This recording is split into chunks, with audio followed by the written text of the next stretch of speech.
Chapter 26 Karma. The Alban Farm, pre-dawn, Sunday, June 2nd, 1766. With their bearskin coats and meats in high demand, William and his sons have spent most of the season in the bush, filling orders for Mr. O'Callaghan. And with only one more hide needed, William hopes that today will be their last bear hunt of the season, enabling him to spend more time at home with his bonny bride. But he is not the only one in need of a respite. His sons have been out for weeks at a time all season long, and although they have had a bountiful season, they are tired and ready for some downtime. They agreed the night before to skip church and head out for another pre-dawn hunt, hopefully their last. While his sons ready themselves, William sits by the fire sipping his coffee. He is watching and listening to his sons, 25-year-old John, 21-year-old Robert, 18-year-old Junior, 12-year-old James, and 7-year-old George, as they prepare to head out. He peers into his mug and, seeing it is nearly empty, throws back the last gulp. Bringing his cup to rest on the table, he looks around at his sons. "Are we ready?" John throws him a thumbs up. William nods, turns, and shouts to the back of the cabin, "Mare Bear, come give me a smooch." Before they have the cabin door opened, she scurries into the room, wrapping William in a hug. She kisses him long and slow before stepping back, hands on her hips. "You keep a sharp eye, young squire, and bring home me sons in one piece." William turns to his son standing near the door with a wink, then turns back to Mary. "Does that mean no riding bareback?" Her sons laugh, but she just stares back at him. He throws her a Cheshire cat grin. "You see what I did there? Bareback." She tilts her head at him with a stink-eyed glare before turning to her sons, laughing in the doorway. "You lads keep him out of trouble for me, you hear?" Junior throws her a wave as he steps out the door. "Don't worry, Ma, we'll take care of him," followed close behind by young George with a wave of his own. "No to worry, Ma, I'll protect him." As her other three sons follow them out the door, John stops just long enough to give her a reassuring wink and a nod. As he disappears out the door, she throws her hands on her hips with a sigh. With the next generation of the Brotherhood of Warrior Hunters waiting in the yard, William turns to his bonny bride. Placing a hand gently on the back of her neck, he softly caresses her ear with his thumb. Then he leans in for a kiss. Eyes closed, their noses glide slowly apart as their lips separate, the warmth of their breath engulfing them as he leans in for one last tender taste of her lips. Her head resting in his hand like a babe, he gazes into her eyes with a warm smile. "You see, Mare Bear, I'm in good hands. With Georgie looking out for me, 'tis like having me own bodyguard." She steps back, crossing her arms with a glare. "So, you're a bloody king now, are you?" He leans in, bringing his forehead to rest upon hers. "If and I am, 'tis only 'cause you make me feel like one, Lady Bruce Alban." As they pull away, she throws him a flirtatious grin, shaking her head with squinted eyes. He pats her on the arm with a smile, then heads out the door. Purtleball Hollow, a short while later. At the hollow, they dismount, tie off their horses in a small grove of trees, and prepare to continue on foot. As his sons finish covering their skin and scent with mud, William stands in the middle of the grove, watching as he wipes his hands on his buckskins, removing the excess mud. After a couple of good wipes, he stands tall, a hand on Martha's barrel, butt on the ground, adjusting his broad brim with the other. Staring out into the bush, he addresses his sons in his hunting voice. "All right, lads, you ready?" They turn to him with nods and thumbs up. "All right, then, you ken the routine. From here, we split into pairs. John, you and James take the left flank." John nods with a two-fingered salute. "Robert, You and Junior have the right." Robert nods and winks, and Junior shoots him with the finger pistol. William nods. "And I'll be running the gauntlet straight up the middle with me personal bodyguard." He turns to his youngest. "Georgie, that's you, young squire. You're with me." George nods, and William turns to the lot of them. "All right, lads, let's go get us a bear. Oh, and if you hear a shot, we can die, we can. Hightail it over to help prep the kill," Robert whispers, finishing his sentence. For several fruitless hours, the three teams traverse the terrain, scanning for movement and signs of activity. Now, with the summer sun beating down on them, George and his 66-year-old father find themselves with a nearly empty Bota bag. Panting like thirsty dogs, they keep an eye out for a water source as they continue onward. A short while later, they spot a babbling brook in the bottom of a gully. William turns to George in his hunting voice. "Ready for a cool drink?" George shakes his head. "Nay, I'm fine for now. I'll take a swig later. But your face is looking pretty red. Maybe you should go get one." "Are you sure?" George nods. "Well, in that case, I don't mind if I do. Wait here, lad. I'll be right back." George throws him a two-fingered salute and plops down on a log. Meanwhile, William carries his Bota bag down to the brook. At the water's edge, he scans the area, then kneels. Scanning the area again, he proceeds to refresh himself with the icy water. He cups his hands, bringing the refreshing nectar to his face and swallowing it down. He checks the area again, then fills his Bota bag. Removing his broad brim, he slings the bag over his head and shoulder, then dunks his face in the water. Refreshed, he comes up for air. "Ah, 'tis a fine thing indeed." Filling his broad brim, he douses himself as he places it back on his head. "Thank you, Lord." Refreshed, he heads back up the hill to George. Huffing and puffing along, an indistinct ruffling in the bushes catches his attention. Instinctively, he slows his pace. His senses heightened, he scans the area, then stops, eyes closed and listening. Nothing. Only an eerie silence. The top of his head is tingling as he scans the area, but there is nothing in sight. Thinking his old ears are playing tricks on him again, he continues up the hill to George. As he reaches the top, he spots him squatting on a log and walks over to him. "There you are. You ready?" George hops to his feet. "Just waiting on you." George's musket is leaning against the log, and as he reaches back to retrieve it, a powerful blood-curdling thunder comes from behind. The mighty roar knocking him to his knees. William's heart leaps from his chest, and with no time for anything else, takes two swift strides forward, grabbing George by his buckskin shirt and flinging him out of harm's way. As George tumbles down the hill towards the brook, the bear knocks William to the ground with a sweep of its massive paw.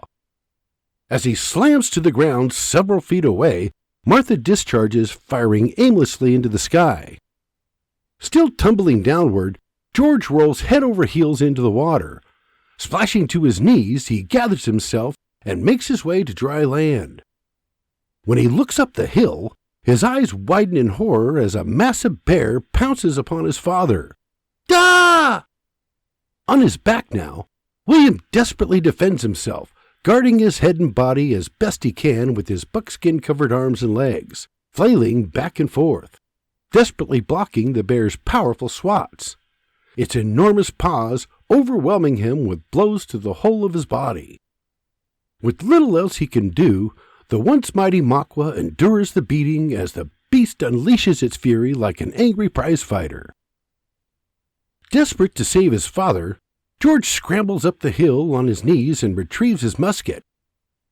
Rushing the hill like a soldier, he stops just below the rim, huffing and puffing. His father and the bear not 20 feet in front of him, he takes a deep breath and charges forward. Arms shaking, he hoists the heavy barrel not 5 feet from the creature's face. And just like his father taught him, he takes a breath, cocks, and pulls the trigger. Crack! As the bear collapses on his chest, William and the beast released an exhausted exhale, and there is silence. Georgie, meanwhile, quickly reloads, then checks the bear for signs of life. Convinced he is dead, he fires another shot into the air, reiterating their location.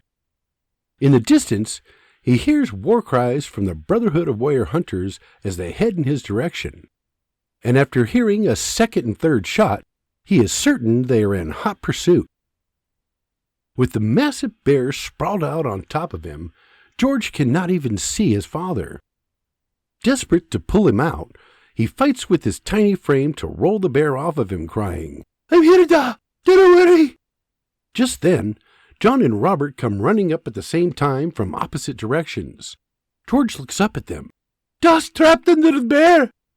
Without hesitation, his brothers grab a hold of the bear with both hands as they reach him, and they pull together, desperate to roll the beast from their father's chest.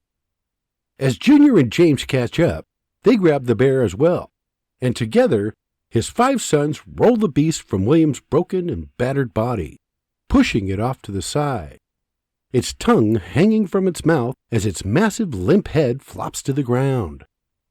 As the brothers look at their father in horror, with the coolness of a seasoned veteran, John kneels beside him. "Da, 'tis me, John. Can you hear me? Talk to me, Da." No response. Angrily, "Makwa!" William's body shudders and his eyes flutter, but he quickly goes limp. Unconscious, but still breathing. Pulling his blade, John cuts away his buckskin shirt, tossing it aside as his brothers look on. Quickly removing his own buckskins, he pulls off his cotton undershirt and proceeds to bandage his father with it, cutting it with his blade to patch up his father's open wounds. He looks up at Robert. "Give me your shirt!" Quick as he is able, Robert removes his undershirt, handing it to his brother. John calls out as he takes it, "Junior, fetch the horses!" Uncharacteristically, the always reliable Junior fails to budge, still in shock at the sight of his father's bloody, mangled body. John, still tending to his father's wounds, looks up to find him still standing there. "Junior! Horses! No!" Snapping from his daze, Junior disappears into the bush. As he dashes away, John turns to Robert again. "Travois!" Slapping a hand on his hatchet, Robert nods and turns, pointing at James. "You're with me." While Robert and James chop down several small birch, John finishes dressing his father's wounds, young George looking on in horror all the while, stunned and silent. Eyes fixed on his father, John asks, "What happened here, Georgie? What happened to Da? And why are you covered in mud?" But George is a mess. Sitting there wide-eyed, he silently stares at his father's battered body. John stops and turns to him. "Georgie! Talk to me, little brother. What happened?" Slowly snapping from his daze, George turns his eyes to him. Tears welling and slipping down his cheeks, he sighs. "I dinna ken. He went down to the brook for a drink and the second he comes back, he's throwing me down the hill and... John leans in. "And what?"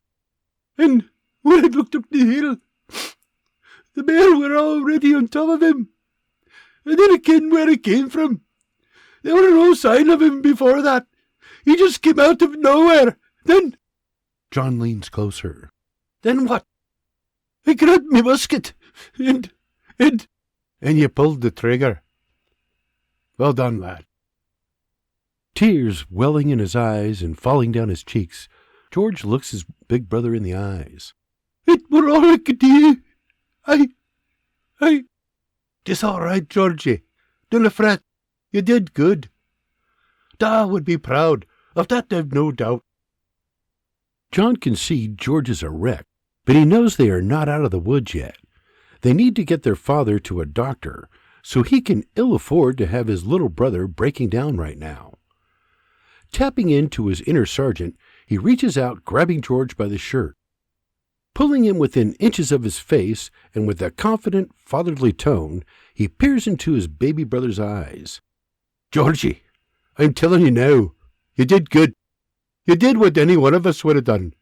And that's saying a lot. You hear me?" George shakes his head slowly, fighting off the demons haunting him. Releasing his shirt, John places his hand on George's right arm. "Listen to me, Georgie, and listen good. What you did here today, 'tis exactly what Dad did when he saved his friend Tatooine so many years ago. He killed the bear. You killed the bear. Understand?" George slowly nods. "Good. Now, go help your brothers." George wipes his tears, then joins his older brothers. Several minutes later, the travois is ready, and they carefully lay their father on top of it, securing him with a rope. Robert looks in the direction of the horses, frustrated. "Where the hell's Junior?" John places a hand on his shoulder. "He'll be here when he gets here, brother. For now, go build me another while we're waiting." Robert tilts his head, looking at him with a snarl. "Another?" Like barking at a private. "Fuck's sake! Build me another for the bloody bear! Do it! Now!" James grabs Robert by the shirt. "Come on." With their father bandaged and resting on the travois, John proceeds to dress the bear. "Bloody hell, Georgie! You blew this bastard's brains clean out the back of his head. Nice shot." Georgie looks up from the travois where he's helping his brothers. "He opened his jaw like he were going to swallow Da's head, so I shot him in the mouth. I didn't ken it would kill him. I just wanted to stop him." "You stopped him, all right. Ended him, I'd say." George does not respond. He just stares at his father on the travois. "Is he going to be all right?" John looks at his father, then back at his little brother. "Hard to say, Georgie. He's pretty beat up, but because of you, for now, he's still alive." A murmuring from the travois. They spin to him, and George hurries to his side. "Da, you're awake!" He flutters his eyes and breathes. "Georgie! Aye, Da, 'tis me, Georgie. You saved me, Da, you saved me." William breathes. "Praise God," then passes out. George shouts, "Da! Da!" John kneels down beside him and leans over his mouth, feeling for a sign of his warm breath against his cheek. He looks up at Georgie. He's just passed out. Just then, Junior rides up with the horses, shouting as he slides from his mount. "How is he?" John stands and looks at his brothers as they gather around. "He's holding on for now, but we need to get him back to Dock Woods." They nod. "All right, then. Let's get these travois on the horses and get him home. Junior, hightail it to Dock Woods and have him meet us at the cabin." Back on his game, Junior nods, leaps on his mount, and dashes away. Still barking orders. "Robert, help me get this bastard on the other travois so we can get the hell out of here." Together, the four brothers heave the bear's massive carcass onto the travois, and with their father and the bear securely mounted, they head for home. "Robert, James and I can handle the travois. Take Georgie and hightail it home. Ma needs to ken what happened before we get there. We didn't need her being caught off guard. Seeing Da like this, 'tis going to be difficult enough." Robert turns to George. "Come, you're with me." George nods, and they hightail it for home as fast as their horses will carry them. Meanwhile, with their father and the bear in tow, John and James walk their horses home as quickly as they are able, mindful of their father's wounds. The Albin Farm, an hour later. Junior and Doc Woods are tying off their mounts when Robert and George come riding up. Junior looks up at the position of the sun, then turns to his brother, shouting, "How far back are they?" Robert dismounts. "They're coming fast as they can. John sent us ahead to prepare Ma for what's coming." Junior shakes his head slowly. "There's nothing can prepare her for that." Robert pats a hand on his shoulder. Aye, but we've to try just the same. Hearing the commotion, Mary and Flora exit the cabin to see what's going on. When they see Doc Woods, the look on the boys' faces, and no sign of William, no words are needed. Mary asks, "How bad is he?" Junior starts. "He's—" Robert interrupts him. "'Tis bad, Ma." "How bad? And dinna beat round the bush?" Robert straightens.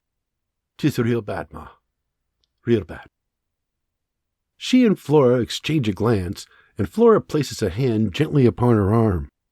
"Oh, Mary." Despite her inner turmoil and despair, in that moment, Mary's noble blood comes shining through. Straightening, she composes herself. "All right then, lads. We've no time to waste. Georgie, fetch some water from the well and get it to boiling. Junior, write to your uncle and aunts. Tell them what's happened.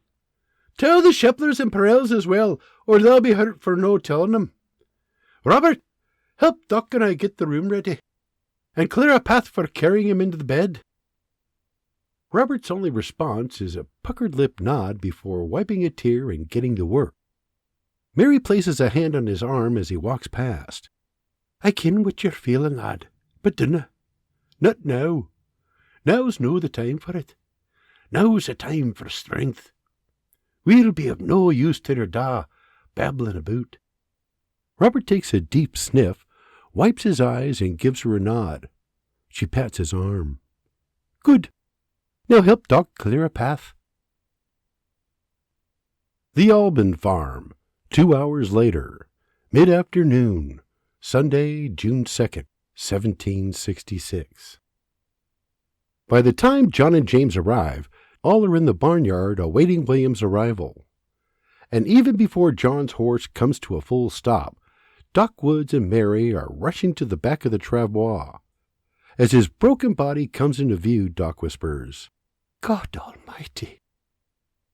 William is so brutally shredded, he is already bleeding through his bandages. His face so badly cut and swollen, he is almost unrecognizable. Despite his appearance, Mary puts on a brave face and, like a general, calmly orders her sons into action. "Come, lads, we've to get him into his bed."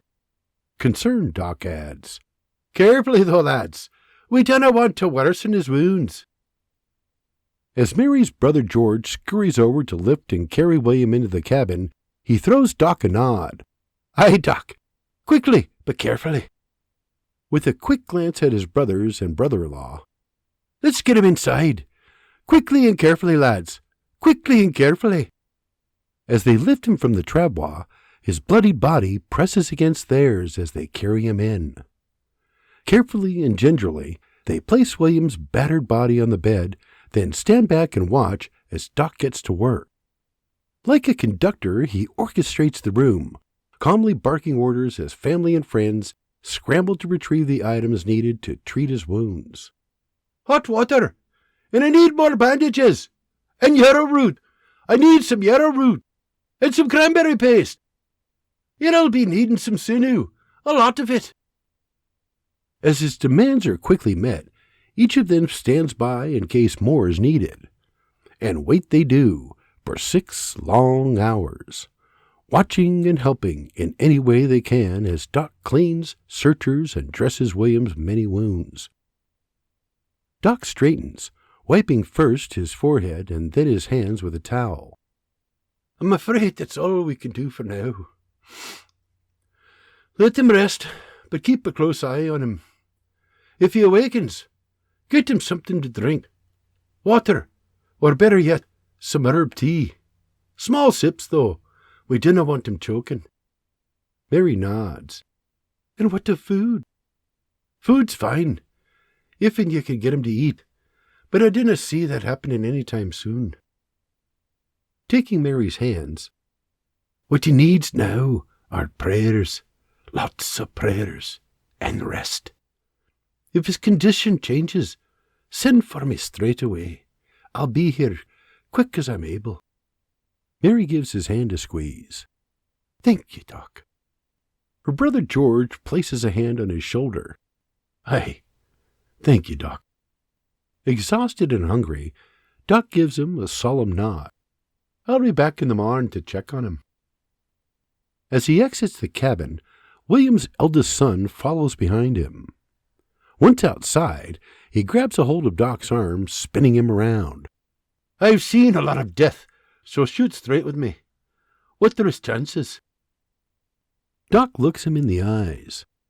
If honesty's what you want, then honesty you'll have. That bloody bear ripped into shreds. So honestly, it'll be a bloody miracle if he makes it through the night.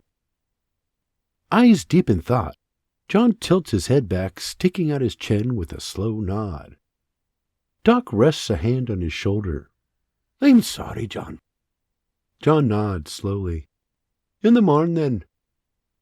As Doc turns for his wagon, Robert walks up. What do you say? Avoiding eye contact, John's eyes remain fixed on Doc as he rides away. Nothing good, little brother. Nothing good at all. All we can do is wait it out. By the looks of him, 'tis going to be a long wait. John turns to him. Indeed, little brother, but wait we will, so long as it takes. Robert looks at him with a puckered lip nod, a tear slipping down his cheek. The Albin Farm, early the following morning, Monday, June 3rd, 1766. Not a soul has slept a wink all night, save William, whose weak and battered body lay silent and motionless, uttering but the faintest of sound with each shallow breath. Mary and Flora remain at his bedside, hoping and praying for signs of improvement, while the others sit quietly around a bonfire just outside the cabin, their sorrow thick like a dark winter storm hovering over the barnyard. Throughout the night, John maneuvers between the bedroom and bonfire, checking on his father and keeping the others posted. Stone-faced, he exits the cabin and sits by the fire with a hot cup of coffee. His Uncle Richard is sitting beside him. Any changes? John stares over his cup into the fire. Nay, he's still no moved. As the sun begins cresting the hills to the east, its amber glow softly stretches across the farm. Robert is taking in its beauty when he spots two riders approaching in the distance. Riders! His family and friends, each of whom are staring numbly into the crackling flames, look to see who it is. As John turns to them with a squint, he brings his weary eyes into focus. Well, I'll be damned. As John stands, one of the riders addresses him as they ride up. Stand at ease, Sergeant. Captain Eustace! Sergeant Johnson! Both men are dressed in civilian clothing. They dismount, and he greets them both with a hearty handshake. What in blazes are you doing here? Have they recalled the regiment? Sergeant Johnson gives his hand a squeeze. Nay, lad, but you didn't think we'd let you fight this fellow alone, did you, Sergeant? John squeezes back. Thank you, Sergeant. Captain Eustace walks over, placing a hand on John's shoulder. We wouldn't have it any other way, Sergeant. So, tell me then, how is he? Oh, he's in bad shape, sir. That's what Doc told us. Doc? I was wondering, but... Sergeant Johnson blurts. Trust me, John, the whole bloody town knows, and they all be praying for him. 'Tis no surprise, though. There be a lot of folk what love and admire your da. John chokes up a little. Attempting to fight off a swell of emotion, he wipes his eyes with the sleeve and takes a deep breath. Sergeant Johnson gives him a fatherly pat on the back. 'Tis okay, lad. We understand. He points to the bonfire. What say we pull up a spot? I dinna ken about you, but this old sergeant could sure use a hot cup of tea. Robert pops to his feet. I'll put on some water. I think we all could use a cup. The sergeant nods. Thank you, lad. Captain Eustace turns to John. Tell me, Sergeant, how is your mother faring? Mary's brother George answers for him. She's solid as a bloody rock, that one. Always has been. The captain reaches out to shake George's hand. Captain Eustace. Sorry to be meeting under such dire circumstances. George Bruce. Thank you for coming, Captain. Then he turns to Sergeant Johnson. Long time no see, Sergeant. Thank you for coming. It means a lot. Sergeant Johnson shakes his hand with a nod. Just then, William's old friend Stephen Cochrane and his son Trip come riding up like bolts of lightning, sliding from their mounts, and Stephen gasps. We came soon as I heard. How's he doing? Richard Carter replies. Too soon to tell. John adds. Aye, but he's still here, and if that no be a miracle, I dinna ken what is. Stephen nods. Indeed. Like I said, we'd have come sooner had I ken. Oh, and I stopped by old Jeffries along the way. He's feeling a bit frail today, or he'd have come too, but he sends his prayers. John greets his friend Trip with a man hug, then does the same with his father. We appreciate you coming. Me da would be grateful. He gestures to the crackling flames. Please, join us. As he and the Cochranes settle onto a stump, he adds, Robert will be along shortly with some hot tea for everyone. Stephen slaps his hands on the tops of his thighs and leaps to his feet with a look of disgust. Hot tea, me arse!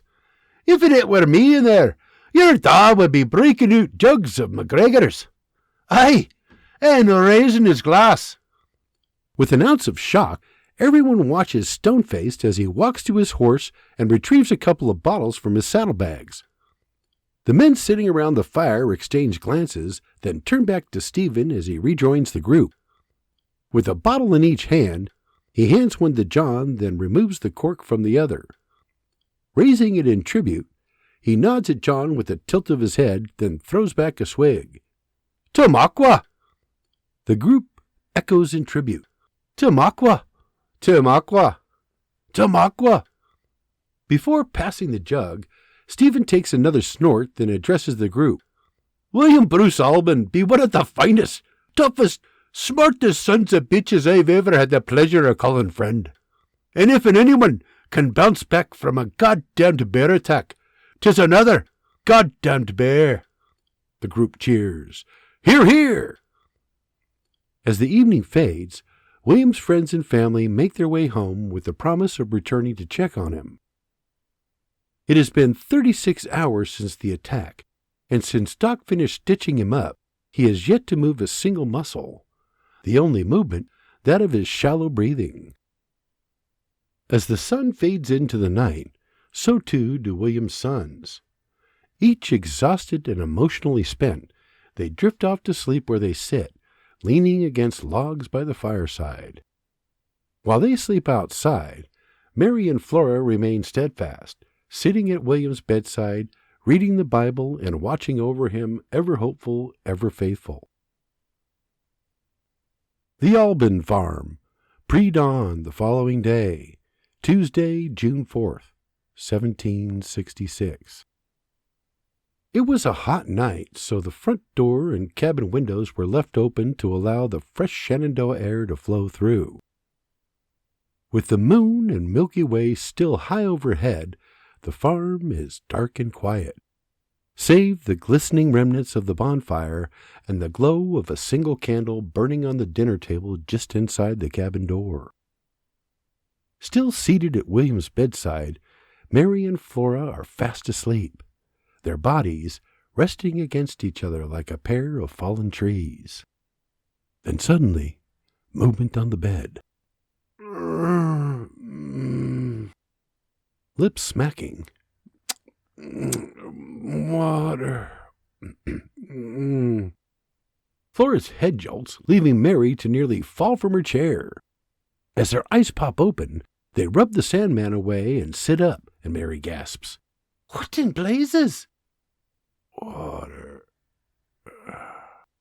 Flora turns her eyes to the bed. He's awake! William, he's awake! She quickly stands and retrieves a glass of water. Smacking his lips, William murmurs, Water. Flora hands the cup of water to Mary, then rushes to the other side of the bed and gently lifts William's head.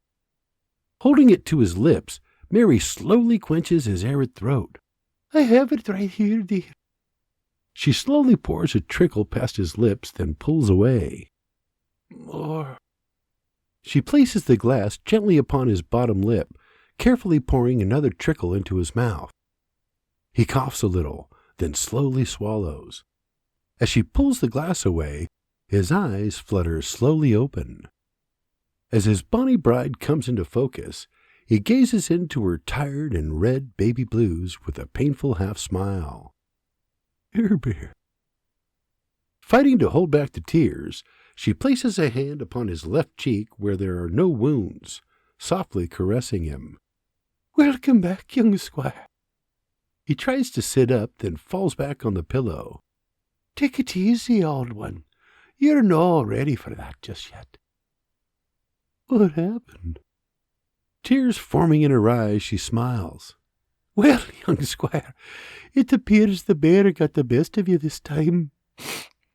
But he's hanging in the smokehouse, and you're still breathing. He relaxes his body, his head falling back on the pillow, eyes to the ceiling. Oh, the bloody bear. He closes his eyes briefly, then they pop wide open. Georgie! Mary leans closer, placing a reassuring hand on his cheek. He's fine, love. You saved him. Heartbroken, she giggles and a tear runs down her cheek. And he'd be so proud. He blew that bastard's brain right out the back of his skull. A voice comes from the doorway. Literally. Mary and Flora look to the door, and John steps into the room with a proud snap of his finger. Shot that bastard right in the mouth, he did. Blew the back of his head clean off. Laying in his bed, bandaged from head to toe, William's pain is becoming more apparent, and he groans.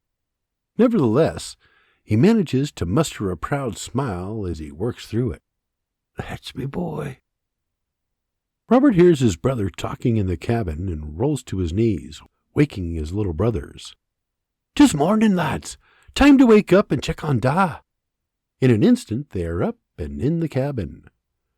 When they see activity in the room, they rush in and surround their father's bed. In joyful shock, they stare wide-eyed at their father, mouths open. Young George makes his way to the head of the bed and squeezes in between Flora and his father, where he starts to weep. Duh! William can only move his eyes to him as a tear slips from his right eye. Georgie! Bravely, I got him, Duh! Just like you taught me. William coughs hard, then catches his breath. Of course you did, young squire. Scanning the room, he sees that all 5 of his sons are present, and he smiles as another tear slips from his eye. I'm so proud of you. All of you. His eldest reaches down, taking a hold of his father's foot through the blanket. We're proud of you, Da. You saved Georgie from that bear. His father smiles and groans. Like I always say, keep a lookout for bears. John smiles and nods. And we're here for you. So dinna worry about the farm. The lads and I will see to things whilst you heal. You have me word. Smiling through his pain, William nods. Then closing his eyes, he lays his head back on the pillow, his chest lifting ever so slightly as he breathes.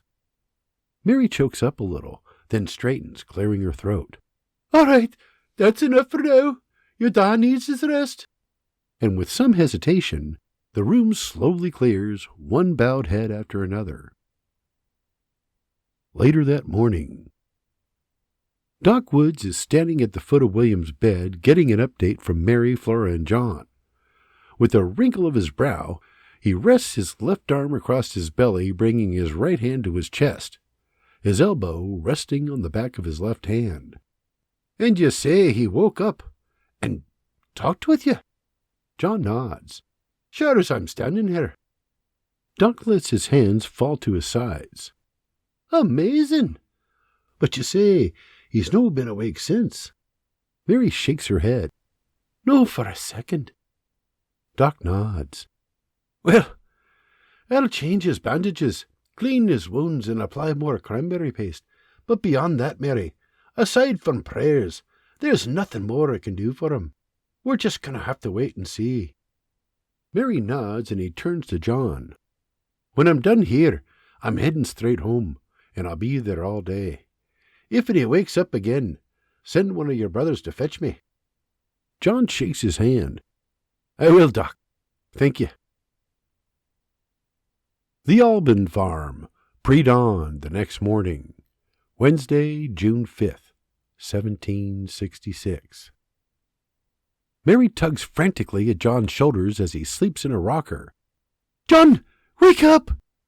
Wake up, John!" Startled, he sits upright in his chair, eyes wide, hands on the end of the armrest, feet flat on the floor. "What? What happened?" "I need you to fetch the doc. Your daw's skin be hot to the touch, and he's no looking good. Ride to the doc's and tell him that. Then hurry back, fast as you can." Heart beating through his chest, he sucks in a deep breath through his nose, then nods. "No to worry, Ma. I'll fetch him straight away." Robert overhears them and stands, twisting his upper torso and stretching his back. "I'll go with you." John waves him off. "Nay, best you stay." Then, with a raise of his right brow, "Ma may need you here." Robert slowly nods. "Aye, you're probably right." With a hand to his brother's shoulder, "I'll be back quick as I can. You have me word." As John heads out the door, Mary and Flora are in the room, removing William's covers and patting him down with cold, damp cloths. Still unconscious, he groans painfully as they work, and Flora pauses to look at Mary. "He's no sounding good." Frantically working to bring down her husband's temperature, she barks, "Aye, 'cause he's too bloody hot." Flora puts a hand on the back of Mary's as she wipes him down, and she stops. "Look, his wounds have gotten red, something fierce." Returning to her wiping, "I see it too. Now help me. We've got to cool him off." It has been a little over an hour since John left to fetch Doc Woods, and Mary's concerns are growing deeper. "How bloody long does it—" Just then the cabin door flies open, and in walks John and Doc Woods. "Doc, he's on fire! You got to do something! Please, I'm begging you." Doc pats her on the shoulder with a nod as he passes her on his way into the room. Looking around, he can see they have been trying to bring William's fever down. Hurrying to his bedside, he places the back of his hand to William's forehead and neck. "Bloody hell!" He scans William's body, carefully peeling back one of his bandages. At the sight of his inflamed, bright red wounds, he steps back wide-eyed. "I need to clean these wounds." He looks up from the bed. "Keep patting him down while I redress these wounds. We need to cool him off. He's too bloody hot." The Alban Farm, pre-dawn the following day, Thursday morning, June 6th, 1766. In the 48 hours that follow, William remains unconscious and burning with fever, his condition worsening with each passing hour. And still, just as they have done every day since the attack, Mary and Flora remain at his side. Waking up in the chair beside his bed, Mary wipes her eyes and reaches out, placing the back of her hand on William's forehead. "His fever! 'Tis broken!" Flora jolts upright in her chair on the other side of the bed. "What?" Mary looks up at her. "His fever! 'Tis broken!" Snapping to her senses, Flora quickly places the back of her hand on William's forehead to see for herself, but his skin is ice cold, and an uneasy feeling washes over her. Standing, she places an ear near his mouth, hovering. Mary is looking at her like she's crazy. "What in blazes are you doing? His fever broke. He's getting better." Still hovering, Flora listens, praying for a sound or a flash of warm breath against her ear. Moving down, she gently presses her ear to William's chest. Closing her eyes, she slowly straightens. Mary is still staring at her stone-faced, fear and uncertainty welling in her eyes. "What is it?" Flora's head canters to one side and a tear falls from her cheek as she struggles to find the words. "He's gone, love." Mary looks at her with disbelief and shock, then turns her eyes back to William. "No, he can't be. It ain't true. He's just sleeping. I'm sorry, dear, but the good Lord's taken him." Awakened by their cries, Mary's sons rush into the room. They no sooner enter before coming to an abrupt halt. Mary is weeping uncontrollably, her head resting on their father's chest, and at that very moment they all know. John's shoulders drop, and he walks over to his mother, wrapping her in a hug, his younger brothers quickly following suit, together comforting their mother and each other as they weep. Standing against the bedroom wall, Flora is in stunned shock, the scene before her almost more than she can bear.